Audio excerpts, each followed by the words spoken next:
السلام عليكم ورحمة الله وبركاته. اللهم صل وسلم وبارك على سيدنا محمد أفضل الخلق وأحسن. النهاردة إن شاء الله هنعمل مع بعض كفتة داوود باشا. بس قبل ما ندخل في الفيديو ما تنسيش اللايك والاشتراك وتفعيل الجرس علشان أي حاجة جديدة أنزلها توصلك مني بإذن الله. قناة اخترنا لك مع نودي. بصوا الوصفة النهاردة داوود باشا. وقال لك اشمعنى أنا ما يبقاش ليا كفتة باسمي؟ بصوا عملتها بقى مع شوية رز بالشعرية او رز حبة بحبة او مكرونة. ايه المتاح عندك والموجود عندك. ما تكلفيش نفسك، هي اساسا اكلة مش مكلفة.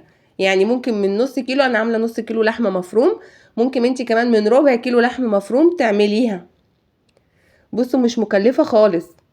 بصوا الطعمة والكفتاية ماسكة في بعضها ازاي، ولا مفرولة ولا فكة ولا اي حاجة. وهقولك على طريقة تعمليها تطلع معاكي مظبوطة بإذن الله وتديكي الشكل النهائي. يلا مع بعض نشوف المقادير ونشوف الخطوات. معايا هنا ده حوالي نص كيلو لحمة مفروم ناعم، يا اما تضربيه في الكبة يا اما تعمليه بايديكي كده تعجنيه لحد ما تطرى معاكي تبقى زي المفتلة كده. ودي بصلايه كبيره انا ضربها في الكبه. وهنا المفروض تحطي بقدونس، بس انا ولادي مش بيحبوا البقدونس في الكفته فاستبدلته بفلفل اخضر. بس انتي تحطي بقدونس. معايا من البهارات كفته داوود باشا اهم حاجه يكون فيها قرفه، زنجبيل، قرفه زنجبيل، كمون، فلفل اسمر ناعم، ملح وبابريكا. بس اهم حاجه في كفته داوود باشا اللي بتميزها الزنجبيل والقرفه. يبقى زنجبيل، قرفه، معلقه كمون، معلقه ملح، معلقه فلفل اسمر ناعم، معلقه بابريكا. هي دي بس البهارات بتاعته. ونزلت هنا بالبصلايه الكبيره بتاعتي اللي انا ضربها في الكبه، ومعاها فص توم. لو مش بتحبي التوم ما تحطوش، فص توم صغير بيدي ريحه وطعم.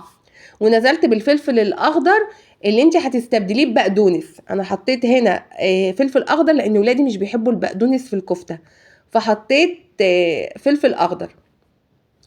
هنا بقى عشان تطلع الكفته معاكي مظبوطه والكفته قد الكفتايه تعملي ايه؟ اي كوبايه صغيره عندك او عصاره الليمون لو موجوده عندك، تجيبي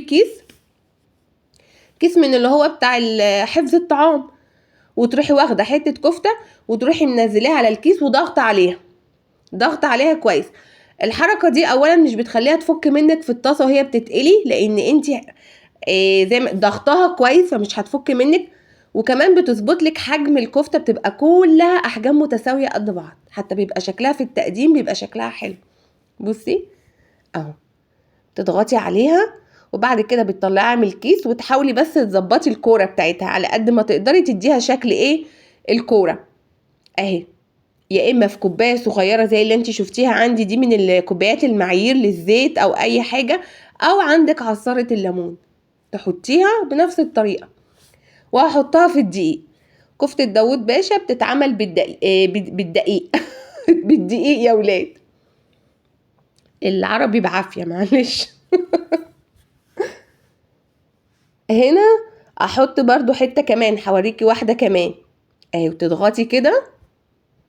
سهله خالص وطريقتها بسيطه وما فيهاش حاجه، ومش مكلف على فكرة. يعني الكفتة دي مش مكلفة، من ربع كيلو ممكن تعملي طبق للغدا وجنبيه شوية رز والحمد لله تمام على كده.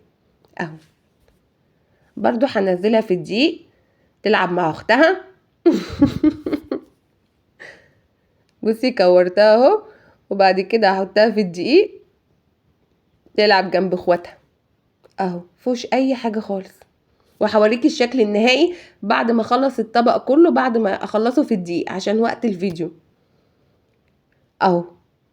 بعد كده هروح على النار وطاسه فيها زيت، ويكون الزيت مش سخن قوي، عشان لو سخن قوي بصي بمسكها لك مش بتفك اهي ولا اي حاجه من الضغطه اللي احنا عملناها مع بعض.